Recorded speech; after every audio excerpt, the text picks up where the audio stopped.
Jesus marcha, arrastando consigo todas as máscaras da humanidade. O seu sacrifício não é um sacrifício iluminado pela magia dos episódios fantásticos e reais, ultrapassantes do círculo terreno em que os homens se agitam. Ele nada tem em comum com o suplício de Prometeu, a tragédia de Osíris, as aventuras de Ícaro, a morte de Quirino. É um episódio tecido de fatos verossímeis no plano da realidade em que a carne e o espírito se afligem.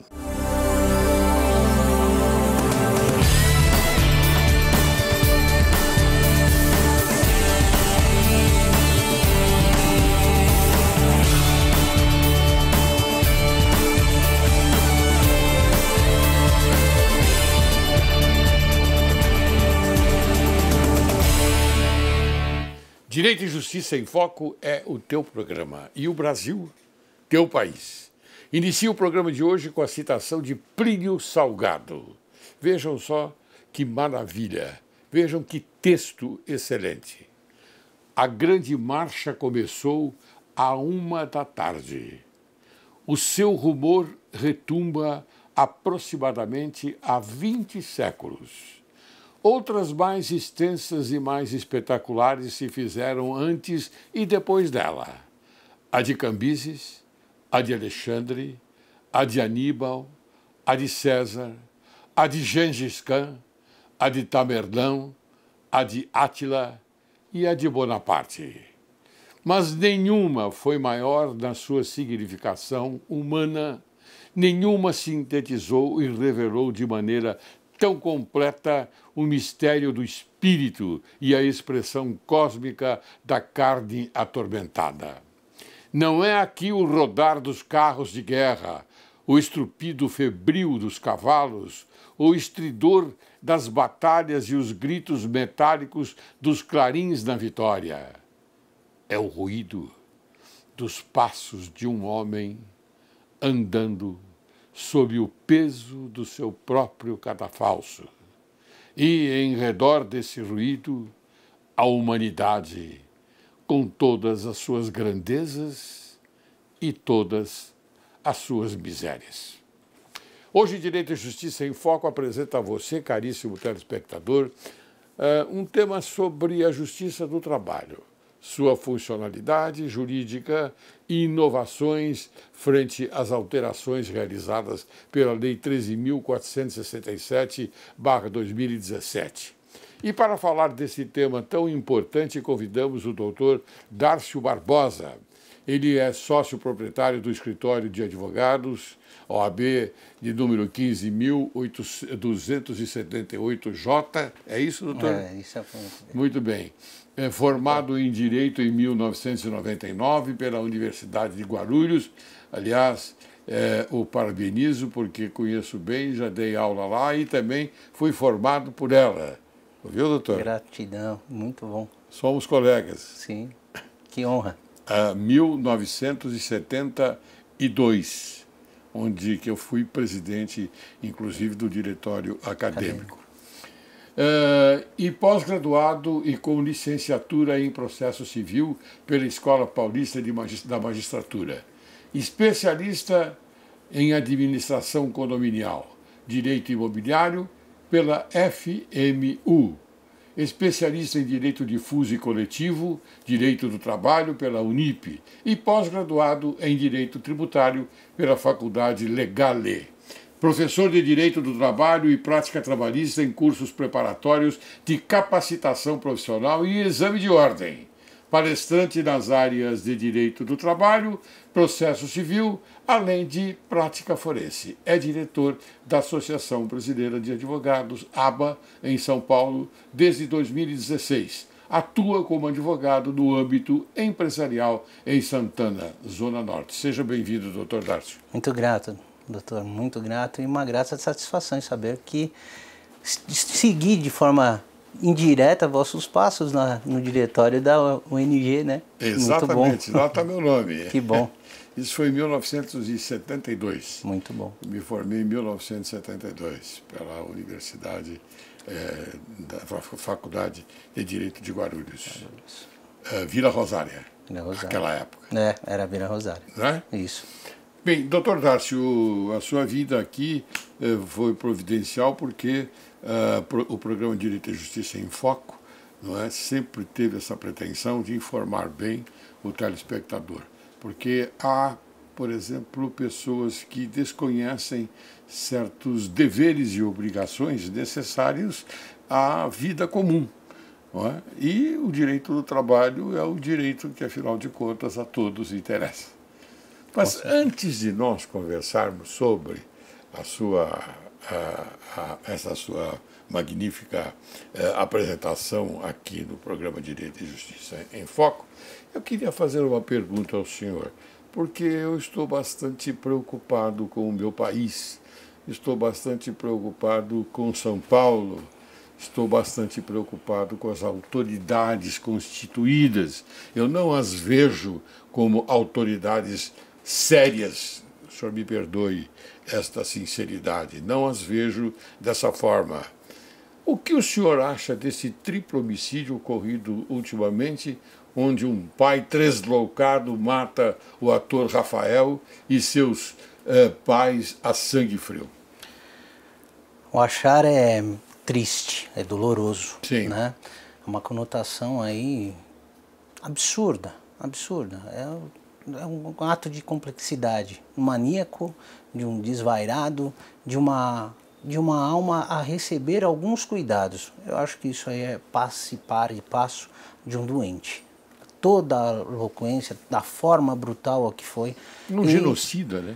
Nos parece que, vendo a vida dele, isso já era de se esperar em algum momento, porque parece que também foi uma pessoa de passagens agressiva com terceiros. Então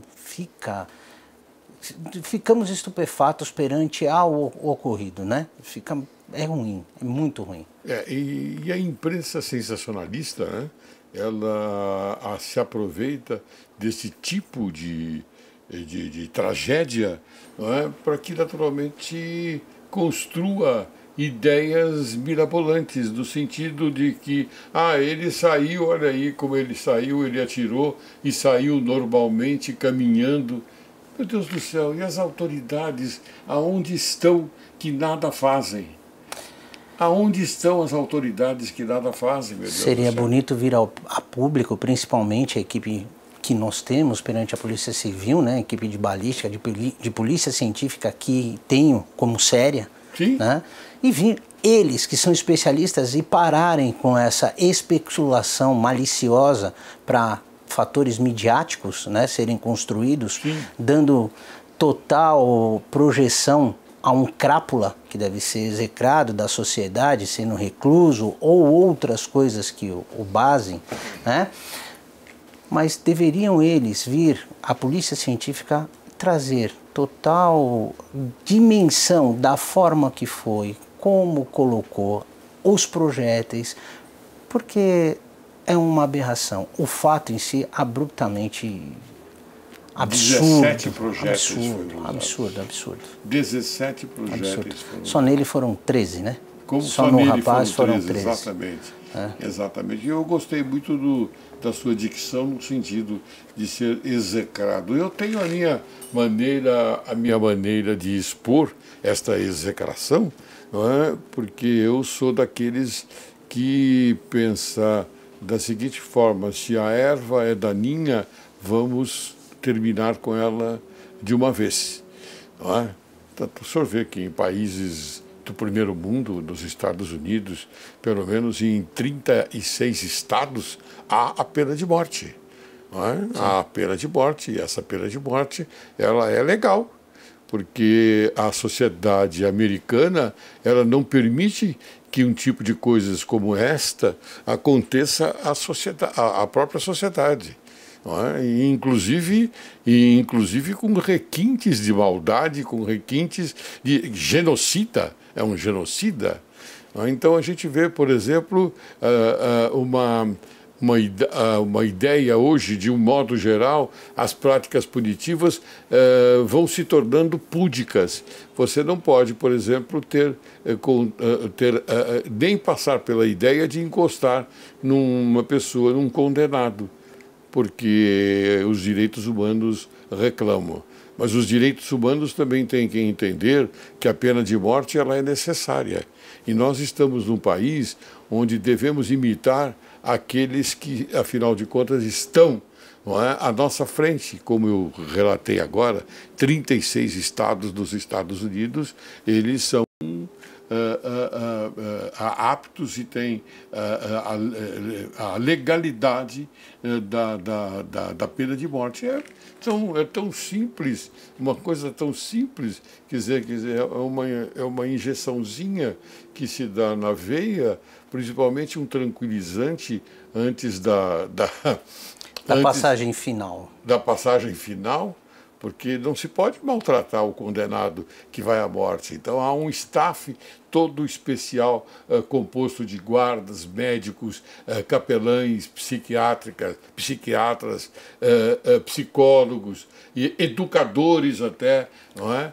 Todos em volta daquele ato, não é? E de, vamos colocar o termo que o senhor colocou, de execração. Execração, exatamente. Quando colocamos esse tema, né, a pena de morte efetiva no Brasil, muitos, né, se surpreendem quando a gente insiste e fala, no direito brasileiro ela está prevista, ela é assegurada. Principalmente no direito militar. No direito militar, amparado constitucionalmente para o desertor de guerra. Que vai desertar na pátria, né, ele tem que ser punido com a sua vida. Tirou, né? Afinal de contas, juramos a nossa bandeira e a defender o Estado Democrático de Direito, sobretudo. Essa democracia está ameaçada por N fatores. Os direitos humanos, nós temos a proteção. É engraçado, né? A tamanha notoriedade que se dá aos direitos humanos, sempre às pessoas que tripudiam os direitos normais, assegurados, né? Aquele que mata, aquele que deturpa, aquele que desflora uma criança, independente de gênero, né? Mas, em si, essa busca, né, dos direitos humanos em sempre defender, aspas, o coitado. Eu nunca vi os direitos humanos ir na casa de uma família. A vítima? Não, ir de uma família, de um policial militar que deu a vida no exercício da sua profissão. É engraçado, eu nunca vi. Eu sempre faço a menção devida aos policiais militares e aos policiais civis, porque eles dão o primeiro combate ao crime que está ocorrendo no momento. São eles os nossos heróis. E nós deveríamos respeitá-los mais ainda, porque a sociedade, me perdoe, não os respeita da forma ideal, como, por exemplo, se respeita um policial nos Estados Unidos. Verdade. Eu faço esta sinonimia no sentido de que nos Estados Unidos o policial é respeitadíssimo. Quando ele elimina um bandido, ele não pense que a sociedade vai contra ele, não. Ou não pense que a mídia forte, esta que é dona, que é proprietária da hipocrisia, não é? Absolutamente nada de execração ao policial. Ao contrário, ele cumpriu com o dever para defender a sociedade. O venera, né? O venera, é claro. Venera. Quer dizer, é isto que a sociedade brasileira precisa começar a entender. Não é? Valorizar os valores. Os valores. Não aqueles que deturpam a vida social como um todo. Exatamente. Né? Bem, doutor, eu fiquei muito contente de conversar com o senhor sobre esse tema, porque isso me preocupou bastante. Eu fiquei muito... passei até mal com isso. Eu que sou acostumado, sou criminalista, durante todo o meu exercício profissional, eu estive ao lado de processos criminais, não é? Não deveria tomar esta decisão, ou seja, me comunicar dentro de mim, uma comunicação de benignidade.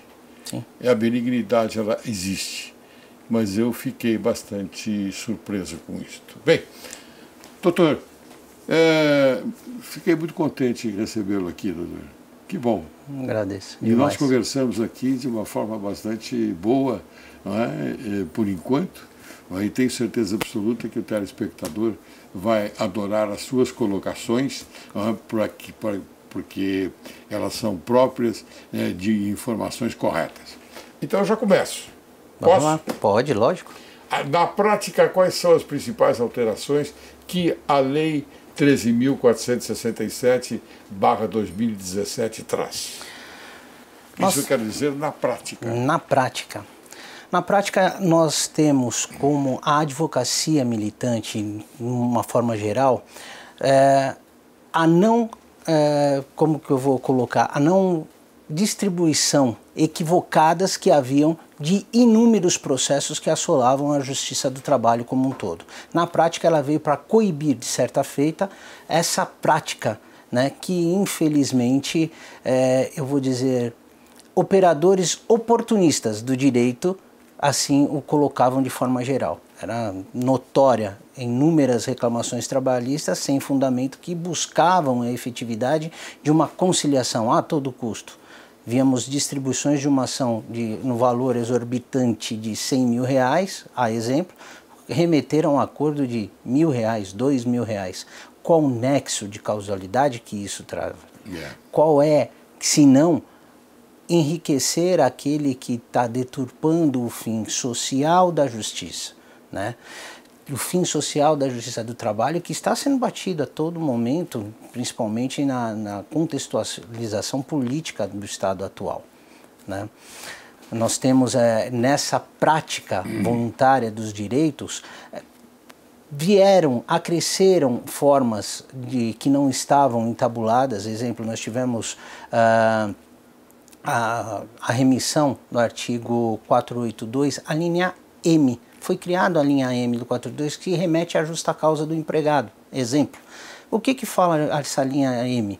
Fala que o motorista que perde a carteira profissional de habilitação, de licença de condução do veículo, né, a famosa CNH, ele vai perder por justa causa o seu emprego. Por quê? Ele foi não diligente à sua profissão. Negligente, talvez. Ele não foi diligente. A negligência é o ato específico a ser apurado frente à elocução da demissão por justa causa. Aí entra a negligência por dolo, por culpa, e aí, como criminalista, me cabe mais. Isso é após, então, essa diligência, como o senhor disse. Isso, exatamente. Temos a forma que veio a constituir o famoso que todo mundo falava, né, do acordo extrajudicial. O acordo hoje ele pode ser judicial. Empregado e empregador podem se buscar a Justiça do Trabalho e promover um acordo dentro das questões legais, parametrizando, obviamente, reduções de recebimento, né, onde destacamos que o empregado que opta por isso, ele não recebe o seu seguro-desemprego, que por vezes é muito perseguido, né, e a multa dos 40% sobre o fundo de garantia para a empresa é paga pela metade como aviso prévio. As demais verbas são asseguradas, né. Temos o reconhecimento do trabalho intermitente, temos o reconhecimento do teletrabalho, entre outras situações. Uma que me chama bastante atenção. Sim, essa que eu quero saber. Bem, eu interrompi o senhor, doutor, mas é por uma causa justa, hein? Sim, com certeza. Uma causa bem justa. Ocorre o seguinte, esses acordos, né, que o senhor mencionou, esses acordos com quantias assim, super faturadas, vamos dizer, não é? Esses acordos, eles já, o reclamante, ele já ingressa na Justiça do Trabalho com esse objetivo? Segundo a sua visão. Muitos, né, de uma forma geral, sim. Eles têm esse objetivo, dessa complementação que eu entendo até como ilícita, tá? Eu entendo como ilícito. Por quê? Porque, desculpa, eles não estão perseguindo efetivamente o direito lesado, o direito material que muitas empresas, elas executam. Tá? Nós não estamos aqui para defender o lado do empregador, o lado do empregado. Claro. Nós estamos para defender a aplicação justa do direito, que é deturbado, muito deturbado. Essas vultuosidades financeiras, né, que entrelaçam a justiça do trabalho, chama muita atenção. Por quê? Volto a dizer, como que uma ação que remete a um valor significativo, onde a empresa recebe, nossa, ele está querendo 100 mil reais, submete àquele empregado, no ato da conciliação, dispor de um direito indisponível, e isso é uma das coisas que faço, que não aceito, dentro das premissas basilares do direito do trabalho. Minha interpretação pessoal é que a partir do momento que o próprio magistrado oferece, no ato de qualquer ação, a disponibilidade do acordo, o direito então indisponível, ora se dá como disponível. Então, há de ser pensado. E esses reflexos dessas alterações legais, acredito eu, tenha começado a observar por essa ótica. Né?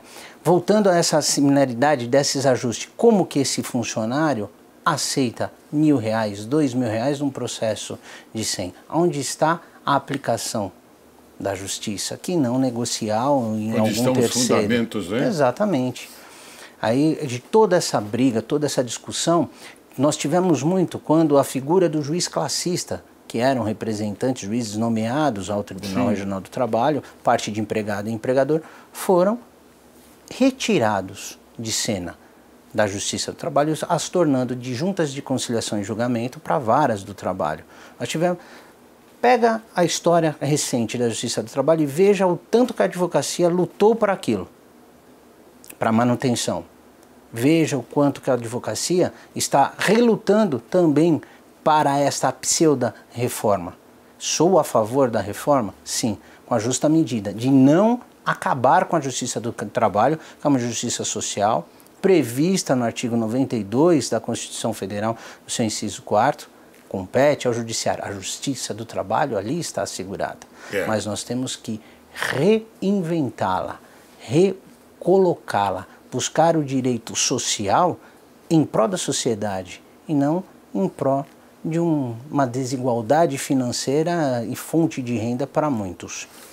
Mas essa é a nossa preocupação, uma desigualdade financeira e fonte de renda para alguns. Exato. E fonte de renda bastante volumosa, porque o senhor me fala, o senhor deu um exemplo, aliás, modesto a respeito da questão, 100 mil reais e sem fundamento nenhum desta pedida, entre aspas, dos 100 mil reais. Sem fundamento nenhum, porque no fim acabou sendo feito um acordo por R$1.000.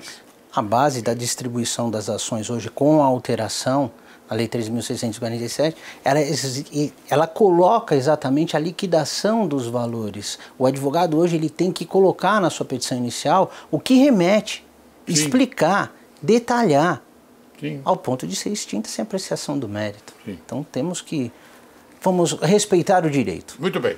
Doutor, eu tenho muitas perguntas a fazer para o senhor. Tá bom? Eu agora vou pedir licença para chamar um pequeno intervalo para depois nós continuarmos. Tá bom? Tá ok. Muito obrigado. Você aguarde, logo, logo retornaremos.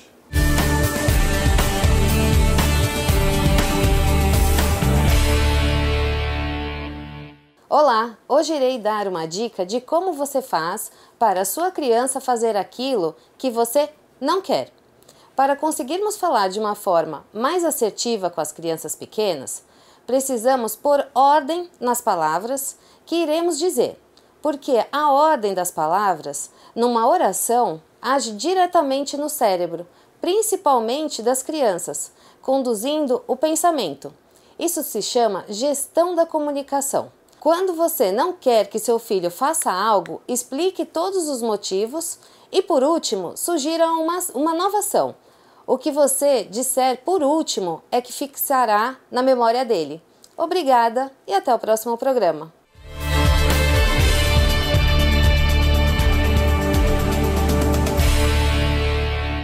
Retornamos hoje conversando com um excelente advogado trabalhista, Dr. Dárcio Barbosa. É um homem cuja capacidade eu respeito bastante, capacidade do trabalho, capacidade técnica, capacidade inclusive intelectual. Então nós temos que aprender muito com ele hoje e vamos fazer isso. Vamos aprender bastante, você principalmente, porque eu sei que há um interesse muito grande por parte do telespectador no sentido de saber mais da Justiça do Trabalho. E ele está aqui exatamente para isso. Mas, doutor, me diga uma coisa, esses acordos que o senhor mencionou, esses acordos, eles são feitos de forma, por exemplo, extrajudicial.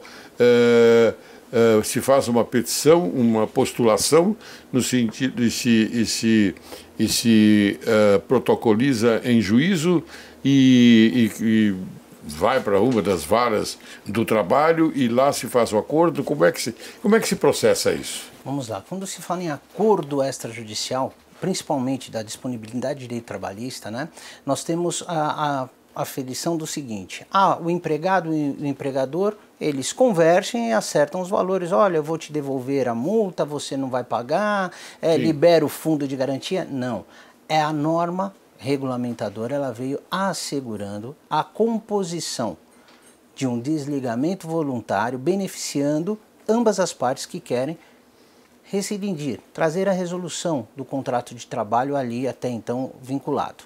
Para isso, necessário dispor de um advogado que atende a empresa e um outro advogado.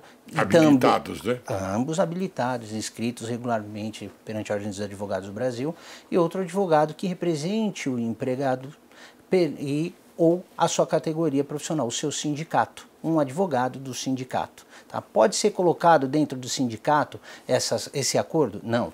Ele tem que sim obedecer um regramento, tem que ser posto através de uma petição, informando o acordo vinculado, a forma de pagamento, que pode ser inclusive parcelada ante as disposições legais obedecidas, sendo que de pronto o empregado, por uma questão legal, abre mão legalmente, não vamos dizer abrir mão, que não acredito ser a palavra correta, tá? O disposto regulamentador, ele dispõe do seguinte: o aviso prévio pago na metade, e a multa dos 40% sobre o fundo de garantia pago pela metade. Liberam-se as guias e as demais verbas pagas de forma direta, tá? E o empregado não receberá o seguro-desemprego. Quando da distribuição é remetido aos centros, ao SEJUSC, ao Centro de Conciliação da Justiça do Trabalho. Remete e lá se tem a homologação ou não. Via de regra, se homologa, desde que não esteja num parágrafo a seguinte frase: dando total liquidação irrevogável ao direito do trabalho. Certo. Não pode ser irrevogável o direito à busca, ao direito ao acesso à justiça. O acordo extrajudicial tem que partir dessa premissa.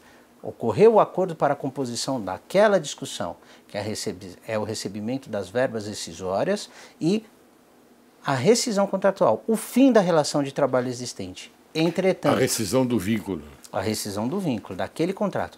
Entretanto, quaisquer outras sobreposições, como jornada extraordinária, não paga, insalubridade, falta ou atraso de pagamento, alguma adequação que traga o parâmetro para uma equiparação salarial, isso em ação própria o empregado pode, assim, utilizar a Justiça do Trabalho, que é este o fim, porque lesou o direito, e vai buscar a adequação deste direito. Aí tudo bem. Caso contrário, ele não vai ser homologado. Muitos advogados, e isso foi inovador, logo na primeira semana que passou, nós tivemos essa oportunidade de fazermos uma ação nesse cunho.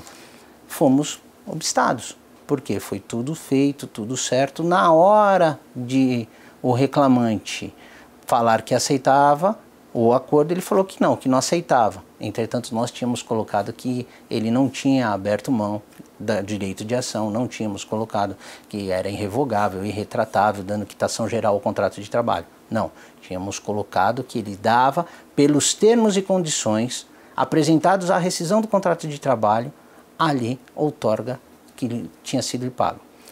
O que ocorreu? Foi redistribuído uma nova ação, aquela ação foi homologada, e naquela ação ele pediu novamente esses valores e foi efetivamente compensados e liquidados de forma reconhecida. Então tem que tomar esse cuidado. Então quer dizer que essa é uma cláusula específica, né? Sim.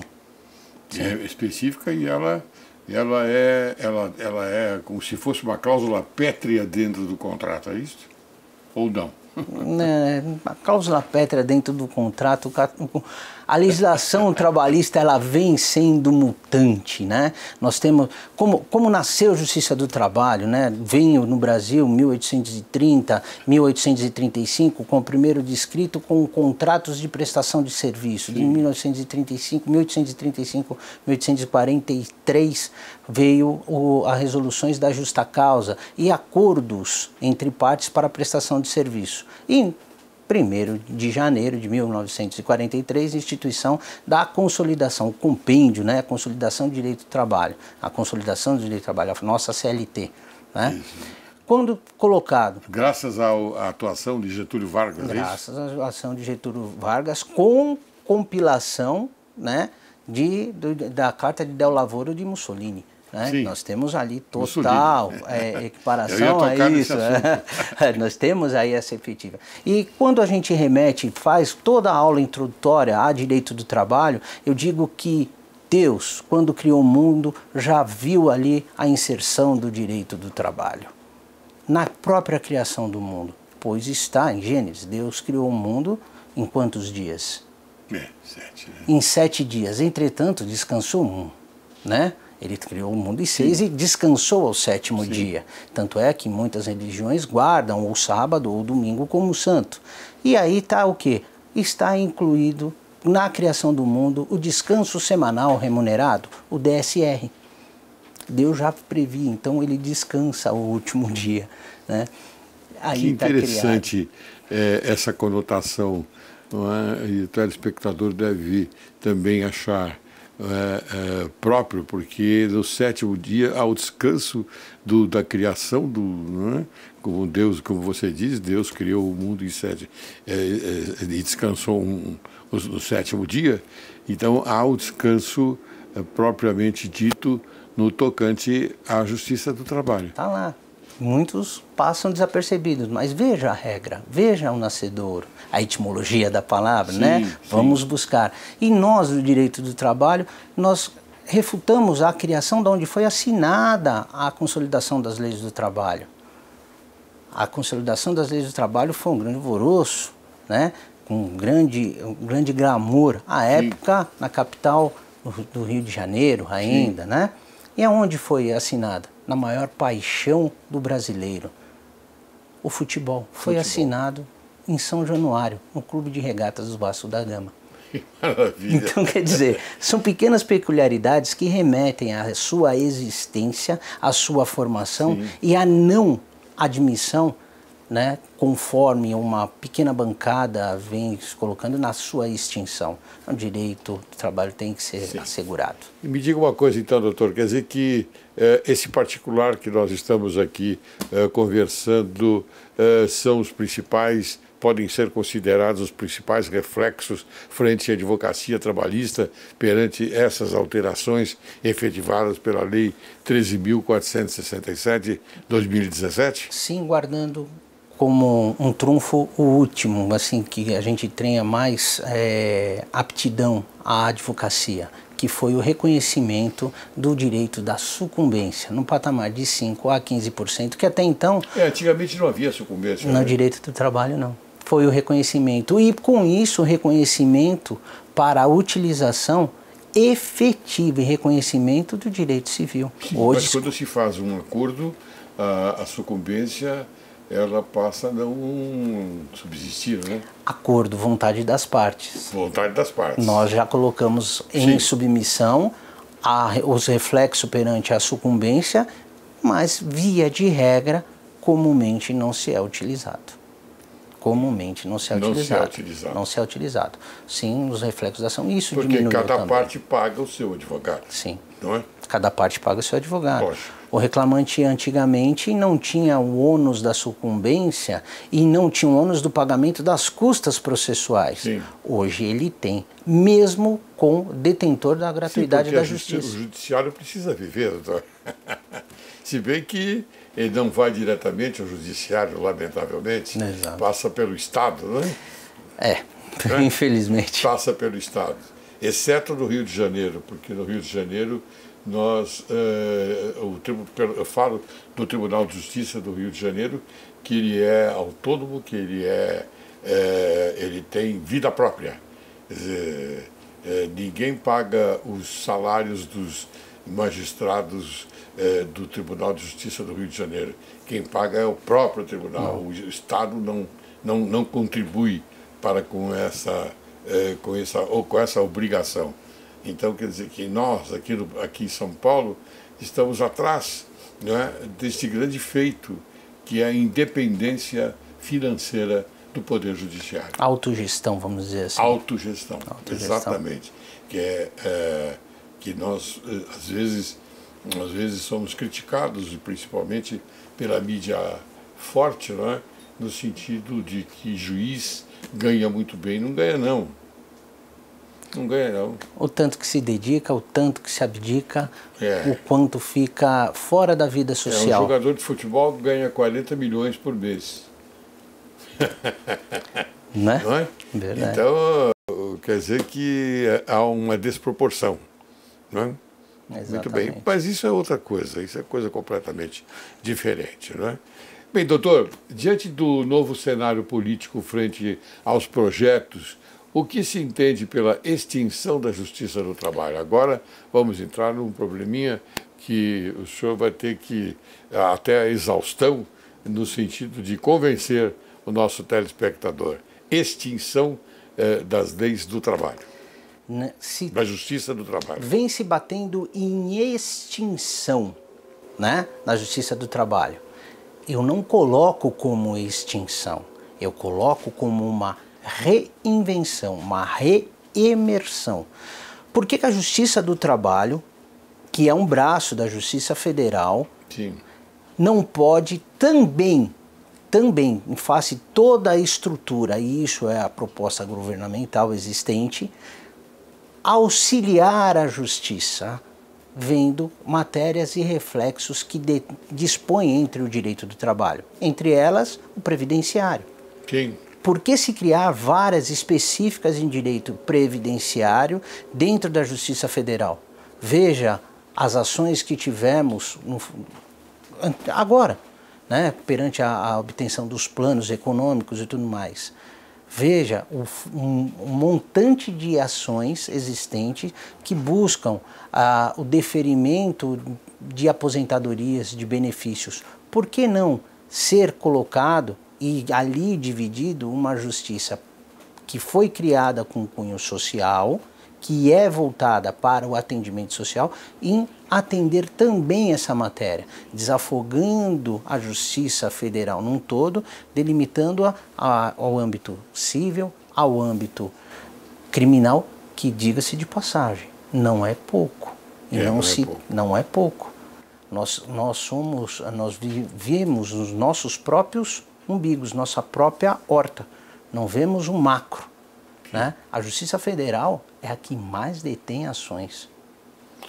Mas o senhor me perdoe até fazer essa pergunta diretamente, porque o telespectador está esperando que eu faça. O senhor é favorável a esse movimento intenso dos nossos políticos no sentido da previdência social?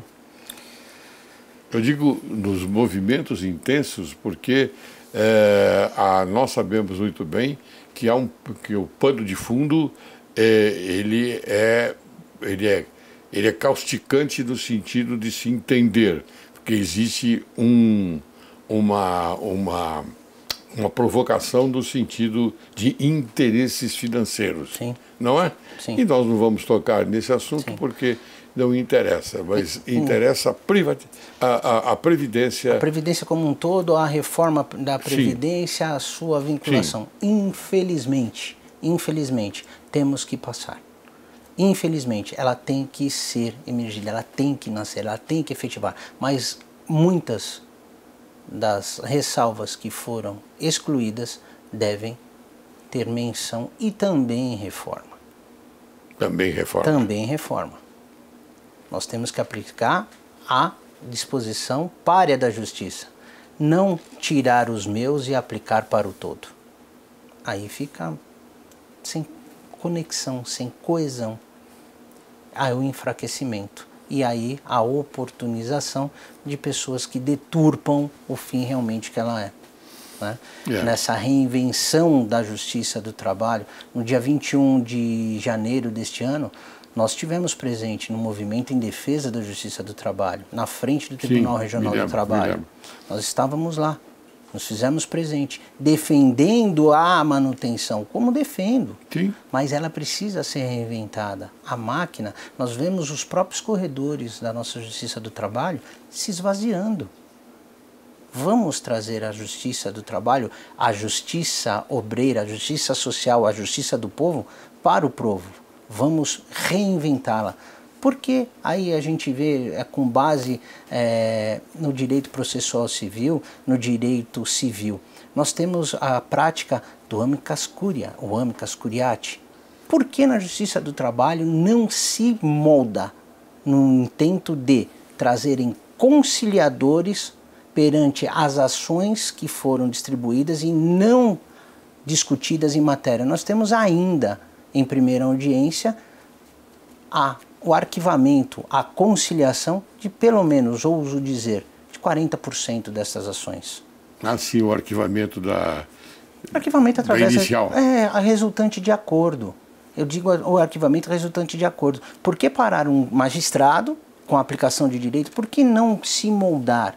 Nós temos as atribuições de convite à testemunha, pedindo resignação, é direito. Sim. Mas esse direito, por muitas vezes, será que não está sendo utilizado de forma indevida?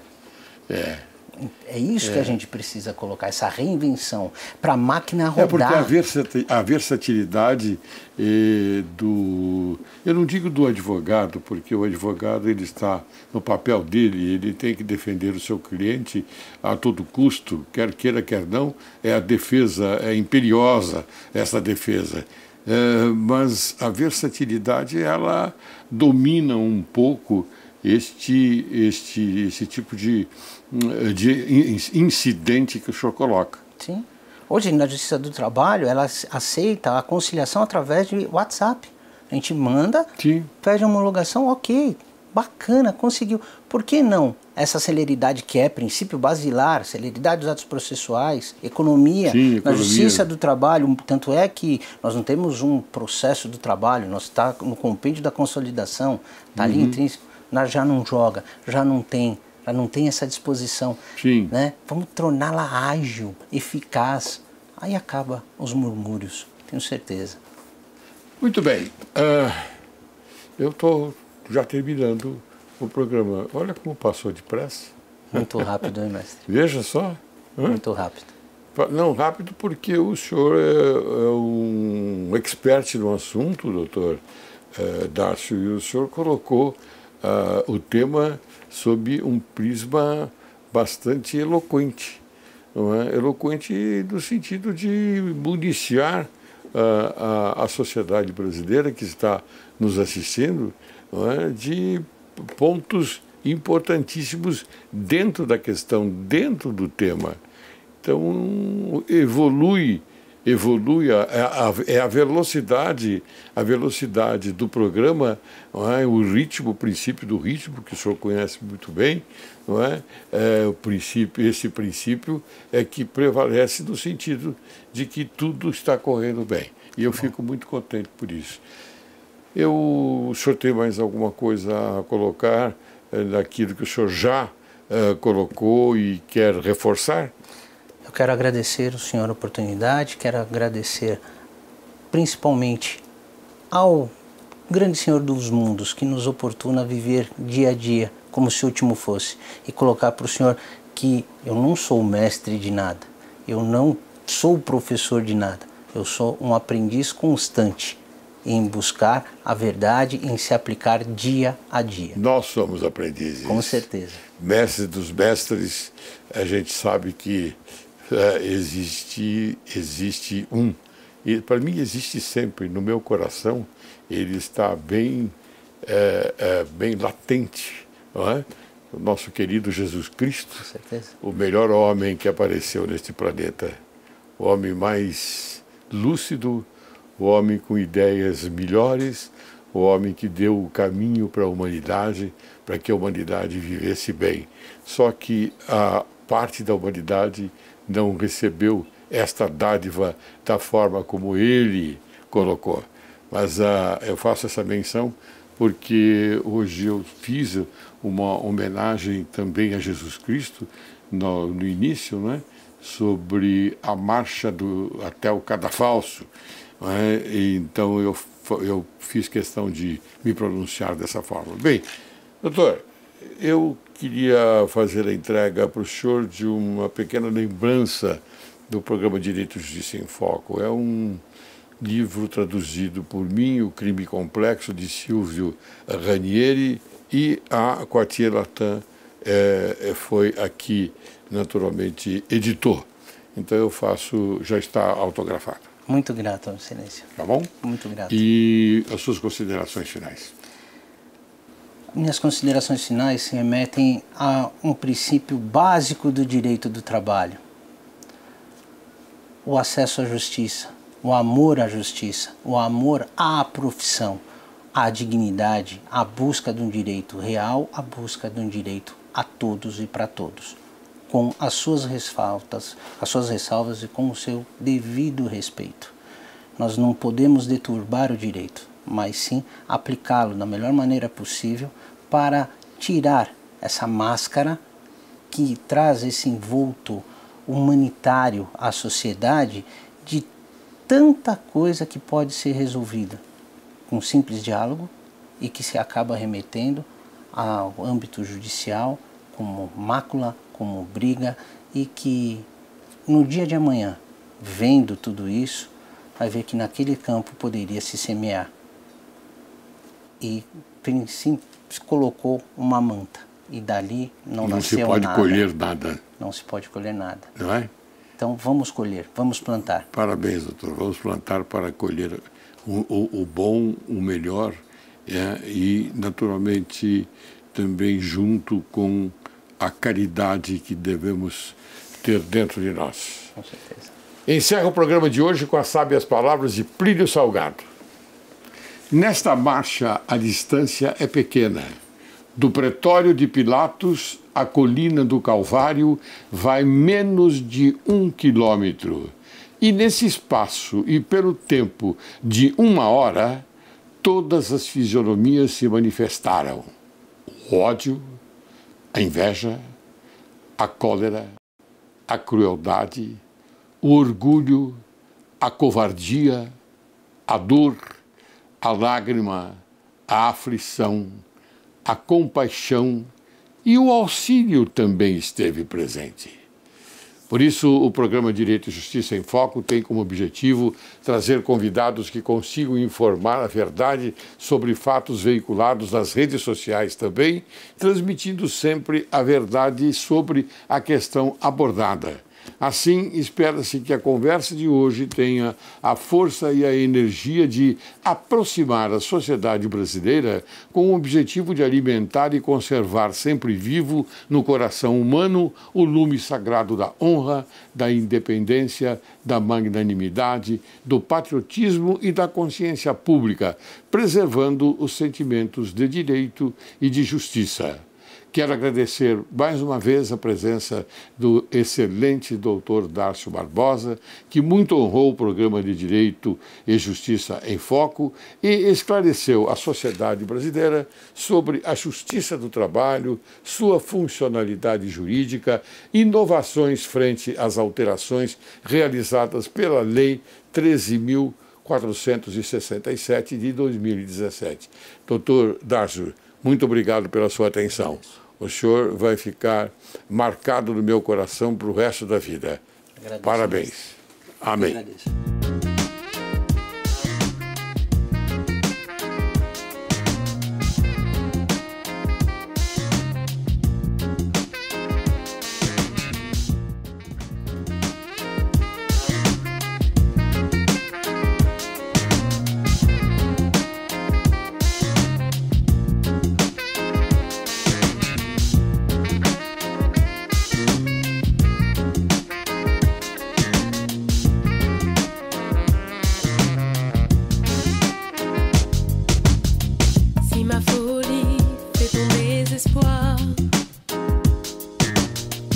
Ne m'en veux pas, je n'ai pas